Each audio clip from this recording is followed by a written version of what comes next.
House of Representatives, in response to this clip, actually voted to codify gay marriage, meaning they say, well, we're going to legislate it just in case conservatives try to overturn this at the Supreme Court.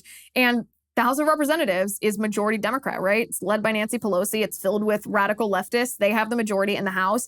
And this easily it passed. I mean, you can see the vote tally right here. Yeas are 267, and the nays are 157. The bill is passed. Without objection, a motion.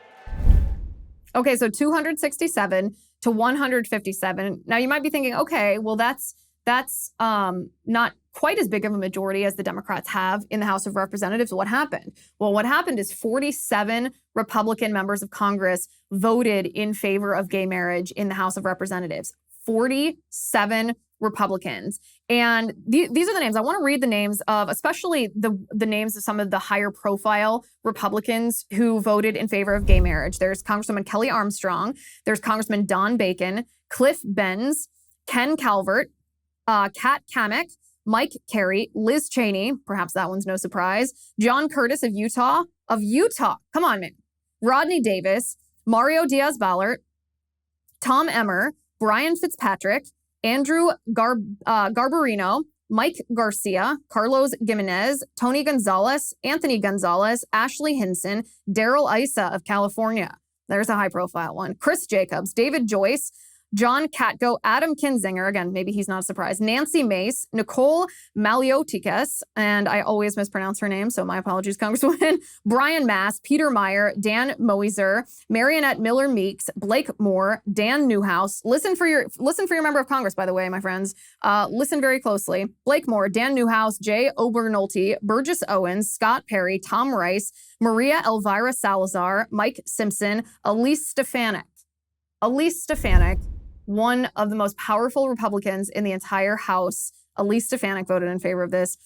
This actually doesn't surprise me because Elise Stefanik was also in favor of the Equality Act, which would force women's sports teams to allow transgender athletes, meaning biological men who identify as women, to compete, would force schools to allow biological men who identify as women in the locker rooms and bathrooms. And Elise Stefanik was in favor of that. So this doesn't surprise me, although it is very disappointing.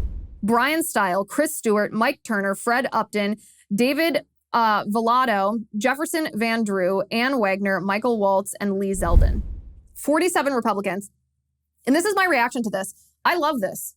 I'm glad these people put their names on the record. I am happy that you and I know where these Republicans stand. Because the reason that they voted, the reason the entire House of Representatives voted on this, it was virtue signaling. It's not going to make any difference because the Senate is not going to do the same thing. This was pure virtue signaling. And this is exactly what the House of Representatives should do. This is what I have been calling for both parties, leadership of both parties, to do for a long time. I think every member of Congress at every opportunity on every issue should always be on the record so that you and I as their voters know exactly where they stand on every single issue. Because it's so easy in this day and age for legislators to be vague. They pass these bills that have language that we don't even know what it means. They defer it to the administrative state. The administrative state writes rules according to what the administrative state wants because the language from Congress was so vague, and that allows these members of Congress to get off scot-free, to avoid ever actually taking a stance on hot button issues. And this is why Pelosi and Schumer, by the way, don't want up and down votes on any of these big issues because they want to avoid accountability to their voter. So I actually love this. It tells us as conservatives which members of the House of Representatives are willing to fight the culture war.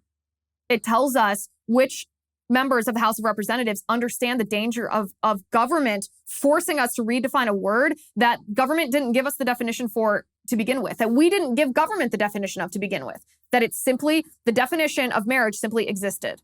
It's a covenant ordained by God. It's not something that can be changed by an act of Congress or by a judicial fiat. Yet these Republican members of Congress don't understand how dangerous it is to allow government to do that. So I'm glad they voted on this. They're wrong. They're completely wrong.